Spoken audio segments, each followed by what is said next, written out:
Dear students, welcome back to my channel English with Jagadish. ఈ video తెలంగాణలో 10th class చదువుతున్నటువంటి ప్రతి స్టూడెంట్ కూడా, పర్టికులర్గా ఇంగ్లీష్ సబ్జెక్ట్ ఎవరైతే ప్రిపేర్ అవుతున్నారో వాళ్ళందరికీ చాలా ఇంపార్టెంట్. అదేవిధంగా టీచర్స్ కూడా, 10th క్లాస్ ఇంగ్లీష్ హ్యాండిల్ చేస్తున్నటువంటి టీచర్స్ కూడా ఈ వీడియో మోస్ట్ ఇంపార్టెంట్. సో ఎందుకంటే మీరు థంబ్నెయిల్లో చూశారు, time management 10th class English board ఎగ్జామ్స్కి సంబంధించి SA1 కావచ్చు, ప్రీ ఫైనల్ ఎగ్జామ్ కావచ్చు, 80 మార్క్స్కి క్వశ్చన్ పేపర్ వచ్చినప్పుడు స్టూడెంట్స్ టైం మేనేజ్ చేసుకోవటం ఎలా, గెట్ ఆన్ అవ్వటం ఎలా, మ్యాక్సిమం మార్క్స్ స్కోర్ చేయడానికి టైం డిస్ట్రిబ్యూషన్ అనేది చాలా చాలా ఇంపార్టెంట్. ర్యాండమ్గా ఆన్సర్స్ రాసుకుంటా పోతే మార్క్స్ రావు. ఒక్క మాట చెప్పిన తర్వాత మనం టైం డిస్ట్రిబ్యూషన్లోకి వెళ్దాం. చాలామంది ఏమనుకుంటారంటే స్టూడెంట్స్ బాగా ప్రిపేర్ అయితే మనకి ఇంగ్లీష్లో 80కి గాను 80కి 80, 78, 79 వస్తాయనుకుంటారు. ఇది అపోహ. బాగా ప్రిపేర్ అవ్వటం 50% మాత్రమే. రిమైనింగ్ 50%, మళ్ళీ చెప్తాను, బాగా ప్రిపేర్ అయితే మార్క్స్ వస్తాయి అనేది 50% మాత్రమే ట్రూత్.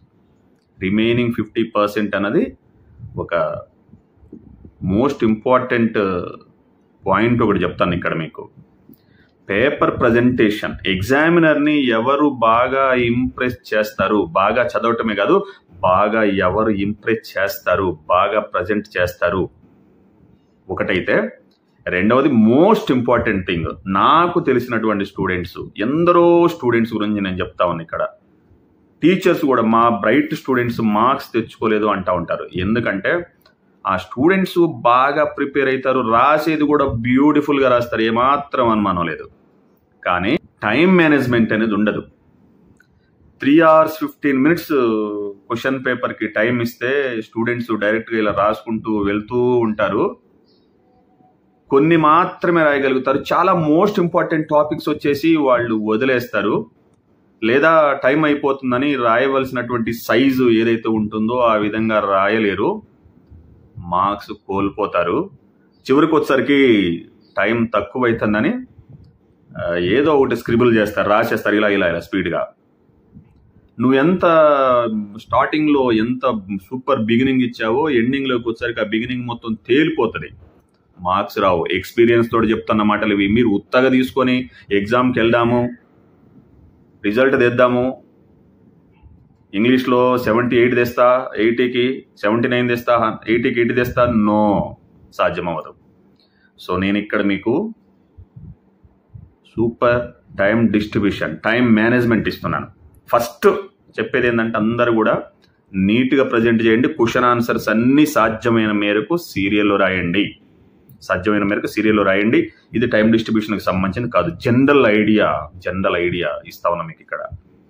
కానీ టైం డిస్ట్రిబ్యూషన్ మనకు తెలంగాణ 10th క్లాస్ ఇంగ్లీష్ లోపల చూసినట్లయితే స్టూడెంట్స్, టీచర్స్, మీకు అందరికి తెలిసిందే, నంబర్ ఆఫ్ క్వశ్చన్స్ వచ్చేసి 36 క్వశ్చన్స్ ఉన్నాయి. Total number of questions 36. Question number 1 to 36 ఉంది. దీంట్లో part A, part B.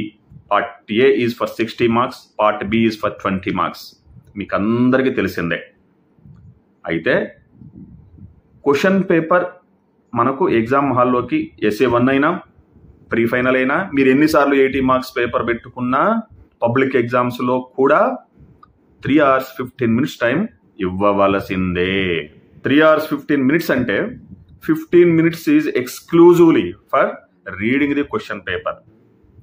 First చెప్తా ఉన్నా, నేను టైం డిస్ట్రిబ్యూషన్కి వెళ్లే ముందు ఇంకొక మాట చెప్తా. మీరు చూడండి, 3 hours 15 minutes ఇచ్చారంటే 15 minutes క్వశ్చన్ పేపర్ చదవండి అని అర్థం. క్వశ్చన్ పేపర్ సెట్ చేసిన వాళ్ళు, question paper blue print prepare చేసిన వాళ్ళు పిచ్చోళ్ళ? ఆ 15 minutes మీకు ఇస్తే మీరు డైరెక్ట్గా దాన్ని ఆన్సర్స్ రాసుకుంటూ పోతే మీరు సక్సెస్ అవుతారనుకోవడానికి? క్వశ్చన్ పేపర్ ఎవళ్ళైతే బాగా తరోగా చదువుతారో ఆన్సర్స్ తోటి మీకు సంబంధం లేదు. ఇప్పుడు ఎవళ్ళైతే క్వశ్చన్ పేపర్ చదువుతారో, క్వశ్చన్ పేపర్ చదువుడంటే మళ్ళీ ఇక్కడ ఒక మాట చెప్పాలి. క్వశ్చన్ పేపర్ చదువుడంటే ఫర్ ఎగ్జాంపుల్ మనకి రీడింగ్ కాంప్రిహెన్షన్ ప్యాసేజెస్ ఉన్నాయి, అవన్నీ చదువుతారా? అది చదివితే అర్ధ గంట అవుతుంది అదంతా. అట్లా కాదు చదవటం అంటే. అని ఏ పాయింట్స్ చేయమన్నారో, ఏమి చేయమన్నారో, క్వశ్చన్లో ఏమున్నాయో ఆ పాయింట్స్ అండర్లైన్ చేసుకోవాలి. స్టూడెంట్స్ అర్థమవుతుంది కదా? క్వశ్చన్స్ చదవండి, పారాగ్రాఫ్ మీరు ఆన్సర్ రాసేటప్పుడు చూసుకుంటారు. మళ్ళీ ఇక్కడతో అవ్వదు, ఇక్కడ చదివితే అవ్వదు. అది క్వశ్చన్స్ చదివి ఏం చేయమన్నారు అనేది పెన్సిల్ తీసుకొని అండర్లైన్ చేయండి. ఎందుకంటే క్వశ్చన్ అడిగింది ఒకటైతే మీరు ఆన్సర్ ఇంకొకటి రాస్తారు. మీరు డైరెక్ట్గా ఆన్సర్ రాసేటప్పుడు మీకు టైం డిస్ట్రిబ్యూషన్ ఇస్తాను ఇప్పుడు నేను, దాని ప్రకారం వెళ్తుంటారు. కాబట్టి హరిబరిగా రాస్తే మీరు ఆన్సర్స్ మిస్ అవుతారు. కాబట్టి ప్రతి స్టూడెంట్ కూడా సక్సెస్ అవ్వాలంటే నేను ముందే చెప్తున్నా, ప్రతి దాంట్లో కూడా ఏం చేయమన్నా, ప్రతి క్వశ్చన్లో కూడా ఏం చేయమన్నాడు ఆ వర్డ్ని అండర్లైన్ చేసుకోండి. ఫస్ట్ ఆన్సర్ రాసేటప్పుడు ఆ వర్డ్స్కి ఆన్సర్ రాయవలసి ఉంటుంది. చాలా మంది స్టూడెంట్స్ ఏం చేస్తారు, అది అర్థం చేసుకోకుండా వాడు ఆ క్వశ్చన్ ఒకటి ఉంటే వీడు ఆన్సర్ ఇంకొకటి రాసేస్తాడు. మార్క్స్ నాకు బాగా వస్తాయని ఎగ్జామ్ రాసి బయటకు వచ్చి చెప్తాడు, రావు. కాబట్టి please underline the important words that are asked, అవి అండర్లైన్ చేసుకోండి. ఓకేనా? తర్వాత ఫస్ట్ 2 ప్యాసేజీలకు ఆ పని చూసుకోండి. ఓకేనా? తర్వాత మేజర్ డిస్కోర్స్, మైనర్ డిస్కోర్సులు ఉన్నాయి చూసారా, ఏమొచ్చాయో మీరు ఐడెంటిఫై చేసుకోండి. అక్కడ ఫస్ట్ 15 మినిట్స్లోనే క్వశ్చన్ ఆన్సర్ రాసుడు కాదు, 15 మినిట్స్ ఎక్స్ట్రాలోనే మేజర్ డిస్కోర్స్ ఏమి ఇచ్చారు, దాంట్లో ఏం రాయమన్నాడు, నంబర్ ఆఫ్ సెంటెన్సెస్ ఎన్ని రాయమన్నాడు, ఏ పాయింట్స్. చాలా ఫర్ ఎగ్జాంపుల్ డిస్కోర్స్ ఇచ్చినప్పుడు ఈ పాయింట్స్ ఇంక్లూడ్ చేయండి, you may use the following hints అని కింద ఇస్తాడు. వాటిని చూసుకోండి. తెలివైనటువంటి స్టూడెంట్ ప్రతివాడు కూడా అక్కడ ఇచ్చినటువంటి ఇన్పుట్ను యూజ్ చేసుకుంటాడు. ఏమి ఇచ్చాడో దాన్ని అండర్లైన్ చేసుకోవాలి. ఆయన ఇచ్చింది ఒకటైతే నువ్వు ఒకటి రాస్తావు, ఆ పాయింట్స్ అండర్లైన్ చేసుకోపోతాయి. ఫస్ట్ 15 మినిట్స్లో నీకు అనేది నేను ఒక్కటే లెక్క చెప్తా ఉన్నా. మనకు 10th క్లాస్ ఇంగ్లీష్ ఉన్న క్వశ్చన్ పేపర్ సిస్టమే డిఓపి, డిస్కోర్స్ ఓరియంటెడ్ పెడగాజీ ప్రకారం ఉంటుంది. అంటే క్వశ్చన్ నెంబర్ 1 to 36 వరకు ప్రతిదీ ప్యాసేజ్ రూపంలోనే ఉంటుంది. సెపరేట్ క్వశ్చన్స్ డైరెక్ట్గా ఉండవు. ప్యాసేజ్ ఇచ్చి దాని కింద క్వశ్చన్స్ ఉన్నాయి. టీచర్స్ గమనించారు కదా, క్వశ్చన్ నెంబర్ 1 to 36 ప్రతిదీ ప్యాసేజే. స్టడీ స్కిల్స్ కూడా ప్యాసేజ్ కిందనే సమానం, అది నాన్ వర్బల్ డేటా. కాకపోతే మీకు అందరికీ ఎవరికైతే అవగాహన లేదో స్టూడెంట్స్ చూస్తున్న వాళ్ళు మళ్ళీ గుర్తుపెట్టుకోండి, క్వశ్చన్ నెంబర్ 1 to 36 వరకు ప్రతిదీ ప్యాసేజ్ రూపంలో ఉంటుంది, దానికి రాయాలి. అంటే ప్యాసేజ్లు చదువుకుంటూ పోతే మీకు ఆ టైం అంతా అయిపోతుంది. క్వశ్చన్స్ మాత్రమే చూసుకొని అండర్లైన్ చేసుకోండి. ఇది క్వశ్చన్ నెంబర్ 14లో మేజర్ డిస్కోర్స్లో చాయిస్ ఉంది, ఏమేమి వచ్చారో ఇవి చూసుకోండి. ఈ విధంగా క్వశ్చన్ నెంబర్ 1 to 36 వరకు ఏమేమి క్వశ్చన్స్ అడిగాడో, ఏమేమి రాయమన్నాడో అవి అండర్లైన్ చేసుకుంటా పోండి. ఇది పాయింట్ నెంబర్ 1. ఇక్కడ అయిపోయింది. ఇప్పుడు ఆన్సర్స్ 15 మినిట్స్ అయిపోయింది కాబట్టి మీరు ఆన్సర్స్ రాయటం మొదలు పెట్టాలి. ఆన్సర్స్ రాసేటప్పుడు మీకు అందరికీ స్టూడెంట్స్కి నేను చేస్తా ఉన్న సూచన ఒకటే, డైరెక్ట్గా పార్ట్ ఏ తోటే ఆన్సర్స్ రాయండి. పార్ట్ బి ఆన్సర్లు ఎట్టి పరిస్థితుల్లోనూ ఆన్సర్ బుక్లెట్లో రాయొద్దు. పబ్లిక్ ఎగ్జామ్స్ లోపల కూడా రాస్తా ఉన్నారు స్టూడెంట్స్, వీళ్ళు ఏమైతుందో అర్థం కావట్లే. ఆన్సర్ బుక్లెట్లో కేవలం పార్ట్ ఏ ఆన్సర్స్ మాత్రమే రాయండి. సీరియల్లో రాయండి, మీరు ఎగ్జామినర్ని ఇంప్రెస్ చేస్తారు. కొట్టివేత లేకుండా చూసుకోండి. సీరియస్గా సీరియల్లో రాసుకుంటారా అండి. నంబర్ ఆఫ్ సెంటెన్సెస్ ఎన్ని రాయమన్నారో చూసుకోండి. 3-4 సెంటెన్సెస్ 2 సెంటెన్సెస్ చూసుకొని దాని ప్రకారం వెళ్ళండి. ఓకే కదా? అయితే ఇప్పుడు నేను మీకు టైం మేనేజ్మెంట్ ఇస్తా ఉన్నా. ఫర్ ఎగ్జాంపుల్ ఫస్ట్ ప్యాసేజ్ ఉంది, నేను ఇక్కడ సింపుల్గా చెప్తా ఉన్నా క్వశ్చన్ నెంబర్ 1 to 36 వరకు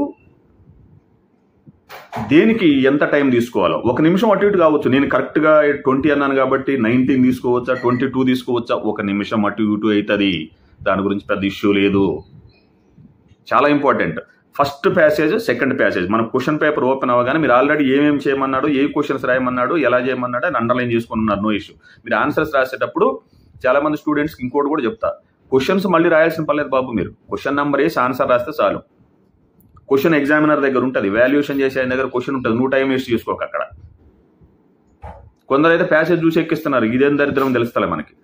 ఆ ప్యాసేజ్ మళ్ళీ నోట్స్లో రాస్తాం, ఆన్సర్ బుక్లెట్లో రాస్తున్నారు. Don't do that, time waste చేసుకోవద్దు. లేదా కొందరేమో వాడి దాంట్లో చూడ వీడి దాంట్లో చూడ టైం వేస్ట్ చేస్తున్నారు. అట్లా చేస్తే నువ్వు రాయలేవు రానైనా, మార్క్స్ రావు మీకు. మీరేం చేస్తారంటే ఫస్ట్ ప్యాసేజ్, సెకండ్ ప్యాసేజ్ రెండు కూడా 12 మార్క్స్ ఉన్నాయి. 4 క్వశ్చన్స్ ఉన్నాయి కదా 10th క్లాస్ ఇంగ్లీష్ లోపల. ఒక్కొక్క ప్యాసేజ్కి 20 మినిట్స్ కంటే ఎక్కువ తీసుకుంటే మీరు లాస్ అవుతారు. అంటే 4 క్వశ్చన్స్ ఉన్నాయి, ఒక 5 మినిట్స్ లేదా 6-7 మినిట్స్ ప్యాసేజ్ చదవండి. ఆన్సర్స్ రాయటానికి ఒక 12 మినిట్స్ తీసుకోండి లేదా 13 మినిట్స్ తీసుకోండి. లెంత్ పెంచకండి. మీకు చెప్తా ఉన్నా, కొందరు పారాగ్రాఫ్కి ఇంత ఆన్సర్ రాస్తున్నారు ఒక్క షార్ట్ క్వశ్చన్కి 7-8 సెంటెన్స్లు. ఫస్ట్ నేను చెప్తా ఉన్నాను, మీరు ఆన్సర్ సైజు పెంచినా కొద్దిగా మీ మార్క్స్ తగ్గుతాయి రాకపోగా. ఎందుకంటే మీ నంబర్ ఆఫ్ మిస్టేక్స్ ఇంక్రీజ్ అవుతాయి. 3 సెంటెన్సెస్ అంటే 3 చాలు, 4 సెంటెన్సెస్ అంటే 4 చాలు. Don't write 8 sentences. నువ్వు ఎక్స్ట్రా సెంటెన్సెస్ రాస్తే నీకు ఎక్స్ట్రా మార్క్స్ ఇవ్వటం అనే రూల్ ఎక్కడ లేదు. ఎక్స్ట్రా సెంటెన్సెస్ రాస్తే నీకు ఇంగ్లీష్లో ఉన్నటువంటి వీక్నెస్ బయటపడి నంబర్ ఆఫ్ ఎర్రర్స్ పెరుగుతాయి, మార్క్స్ తగ్గుతాయి. ఓకేనా? Don't write more than 3 to 4 sentences. అవసరం మేరకు మించి ఒక్కటి కూడా రాయకండి. ఇది చాలా ఇంపార్టెంట్. రాస్తే 2 నష్టాలు, ఎర్రర్స్ పెరుగుతాయి, మీ టైం కన్జంప్షన్ పెరుగుతుంది, టైం ఎక్కువైతుంది, లాస్ అవుతుంది. సో 2 ప్యాసేజీలు కూడా 20 మినిట్స్ మించి తీసుకోవద్దు. 1 నిమిషం అటు ఇటు అయితే పర్వాలేదు. ఇది గుర్తుపెట్టుకోండి. టైం మేనేజ్మెంట్ ఇస్తా ఉన్నా మీకు. 20 minutes plus 20 minutes, first 2 passages 40 minutes అయిపోతే చాలు. అక్కడే మీరు 10 మినిట్స్లో గాజేశారనుకోండి, మీరు ఆన్సర్స్ బాగా రాయలేదంటే లెక్క. లేదా 30 మినిట్స్ తీసుకున్నారనుకోండి, నెక్స్ట్ మీకు బొక్క, నెక్స్ట్ మిగతా ఏరియాస్లో మార్క్స్ పోతాయి. చెప్తాను కదా, నాకు తెలుసు కదా ఎంత రాస్తే టైం మీకు సరైతుందో, దాన్ని ఫాలో అవ్వండి. ఇది ఫస్ట్ 20 ప్లస్ 20 2 ప్యాసేజెస్కి. ఇక తర్వాత మనకు వచ్చేసింది study skills. Question number 9 to 12. అంటే ఒక పారాగ్రాఫ్ ఇస్తారు, చూస్తే సరిపోతుంది. కళ్ళు ఉన్నోళ్ళందరూ దాన్ని చూసుకుంటే సరిపోతుంది. మీకు ఏమేమి క్వశ్చన్స్ వస్తాయి, మన గైడెన్స్, మన సూపర్ వీడియోస్ ఉన్నాయి మన ప్రతి టాపిక్ పైన. ఇంగ్లీష్ విత్ జగదీష్ ఓపెన్ చేయండి, వీడియోస్ చూడండి ఎన్ని ఉన్నాయో. 10th క్లాస్ ఇంగ్లీష్కి abundant source, number of videos ఉన్నాయి. సబ్స్క్రైబ్ చేసుకోండి, ఆ వీడియోస్ ఫాలో అవ్వండి, మీ స్టూడెంట్స్కి షేర్ చేయండి. వీడియో యూస్ఫుల్గా ఉంటే లైక్ కొట్టండి, చిన్న రిక్వెస్ట్. స్టడీ స్కిల్స్ లోపల 10 మినిట్స్ ఇనఫ్, ఎందుకంటే 2 సెంటెన్సెస్ చాలు. స్టడీ స్కిల్స్ మీరు ఆ ప్యాసేజ్ని చూడటం కోసం, ఆ డేటా చూడటం కోసం 2-3 మినిట్స్ చాలు. అక్కడ ఏం కనిపిస్తూనే ఉంటుంది, ఇంత బొమ్మ వేసి ఉంటుంది అక్కడ. అట్లా చూడండి. ఆ క్వశ్చన్స్కి ఆల్రెడీ మీరు అండర్లైన్ చేసుకున్నారు. ఏమేమో ఫస్ట్ 15 మినిట్స్లో అండర్లైన్ చేసుకోమన్నా మర్చిపోకండి. మళ్ళీ ఇక్కడ మీకు టైం వేస్ట్ అవ్వదు. అక్కడ 15 మినిట్స్ మీరు వేస్ట్ చేసుకుంటే డైరెక్ట్గా ఇక్కడికి వస్తే మీ క్వశ్చన్ పేపర్లో ఎక్కడ వస్తున్నాయి ఎక్కడ రావట్లేదు అనే క్లారిటీ ఉండదు. ఇక్కడ మార్క్స్ పోతాయి, నష్టం, జాగ్రత్త. సో స్టడీ స్కిల్స్కి 10 మినిట్స్, 12 మినిట్స్ అటు ఇటుగా, 1 నిమిషం అటు ఇటుగా, 2 నిమిషాలు అటు ఇటుగా అవ్వచ్చు, ఎగ్జాక్ట్గా అవసరం లేదు. Around 10 minutes. ఇది జుడిషియస్ టైం అంటుంది నేను. దేనికి ఎంత ఇవ్వాలో అంత టైం ఇవ్వటం అంటుంది నేను. అది కరెక్ట్గా ఇచ్చటం అనమాట. సరిపోతుంది, నాకు తెలిసి ఇక్కడ సరిపోతుంది. ఎందుకంటే ఎక్కువ అవసరం లేదు, ఒక 2 నిమిషాలు అటు ఇటు కానీ ఏం అవ్వదు. ఓకేనా, ఇది కథ. ఇక క్వశ్చన్ నెంబర్ 13 అనేది ఉంది. Question number 13, transformation of sentences. Paragraph చదవాలి. పారాగ్రాఫ్ చదవకుండా కొందరు ఏం చేస్తున్నారంటే అండర్లైన్ చేసిన పార్ట్లే చదివి ఆన్సర్ రాస్తా ఉన్నారు. టీచర్స్ మీరు చెప్తా ఉన్నారా మీ స్టూడెంట్స్కి? మీరు కూడా చదువుతా ఉన్నారా లేదా? పారాగ్రాఫ్ ఎందుకు చదవాలి? ట్రాన్స్ఫర్మేషన్ ఆఫ్ సెంటెన్స్ కదంటే నష్టం ఉంది. ఏందా నష్టం అంటే, అవి ఎవరితోటి మాట్లాడుతున్నారో తెలియకపోతే ట్రాన్స్ఫర్మేషన్ ఆఫ్ సెంటెన్సెస్లో డైరెక్ట్ ఇండైరెక్ట్ స్పీచ్ రాసేటప్పుడు కానీ మిగతా సందర్భాల్లో కానీ ఆ ప్రొనౌన్స్ అర్థం అవ్వవు. కాబట్టి you read the paragraph first and then write the answers to the underline sentences. మనకి ఇక్కడ చాయిస్ ఉంది. చాయిస్ ఉన్నా సరే చాయిస్ కూడా ముందే రాయండి. ఒకవేళ ఏదైనా రాయటం రాలేదు అనుకుంటే దాన్ని నంబర్ వేసి బ్లాంక్ వదలండి. మనకి చాయిస్ ఉంది. ఆల్ 6 వస్తే 4 రాయాలి, కానీ 4 రాయొద్దు, మీరు ఆల్ 6 రాయండి. ఒకవేళ 1-2 అనుమానం ఉంటే వాటికి బ్లాంక్ వదిలి పెట్టండి. మళ్ళీ మీరు చెప్తా, ఎప్పుడో టైం ఉంది, మళ్ళీ మీరు వెనక్కి వచ్చే టైం ఉంది. సో ఇక్కడ ఇది 10 మినిట్స్ టైం తీసుకోండి. ట్రాన్స్ఫర్మేషన్ ఆఫ్ సెంటెన్స్కి ఒక 2 నిమిషాలు అటు ఇటు. ఇంకా తర్వాత క్వశ్చన్ నెంబర్ 14కి వచ్చిన major discourse. This is very important. మీకు మార్క్స్ వచ్చే ఏరియా, పోయే ఏరియాలు ఇవే. మీరు ఇగ్నోర్ చేసే ఏరియాలు, నిర్లక్ష్యం చేస్తారు. కాంప్రిహెన్షన్ ప్యాసేజ్లు, మేజర్ డిస్కోర్స్ ఏందవి 10 మార్క్స్ ఏరియాస్. ప్యాసేజ్లు 12 మార్క్స్, మేజర్ డిస్కోర్స్ 10 మార్క్స్. ఈ మేజర్ డిస్కోర్స్కి మీరు 20 మినిట్స్ తీసుకోవాల్సిందే. ఫస్ట్ చాయిస్ ఉంది ఇక్కడ, 2 రాయొద్దు, 1 రాయండి ముందు. మిగతాది ఎప్పుడు రాయాలో నేను టైం ఇస్తున్నాను.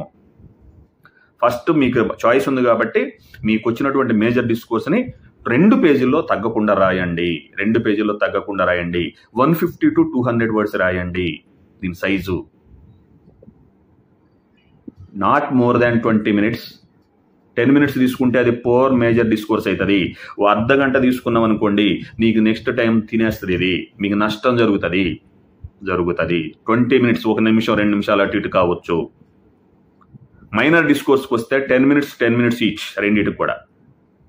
అసలు notice, poster, first question number 15లో 10 మినిట్స్ కూడా పట్టదు, ఒక 7-8 నిమిషాల్లోనే అయిపోతుంది. ఆల్రెడీ మీరు ఇన్స్ట్రక్షన్ చదువుకొని అండర్లైన్ చేశారు. అదేంటి సార్ 10 మినిట్స్ 7 మినిట్స్ ఎట్లయితుందంటే, ఫస్ట్ 15 మినిట్స్లో నేను చేయమన్నా వాడుకోమని చెప్పాను, క్వశ్చన్స్ అండర్లైన్ చేసుకోమని చెప్పిన, ఏమేమి రాయమన్నారో ఇప్పుడు రాయండి. 10 మినిట్స్ మేజర్ డిస్కోర్స్ మొదటి దానికైతే ఇక 7 minutes కూడా సరిపోతుంది. కానీ క్వశ్చన్ నెంబర్ 16లో వచ్చినటువంటి క్వశ్చన్ నెంబర్ 15లో ఉన్న మైనర్ డిస్కోర్స్కి 7 minutes 8 minutes సరిపోతుంది. క్వశ్చన్ నెంబర్ 16లో వచ్చరికి దీనికి కూడా 10 minutes, కానీ ఒక 2 నిమిషాలు ఎక్స్ట్రా తీసుకోండి. పోస్టర్, ఇన్విటేషన్ వీటిని డిజైన్ చేయాలి.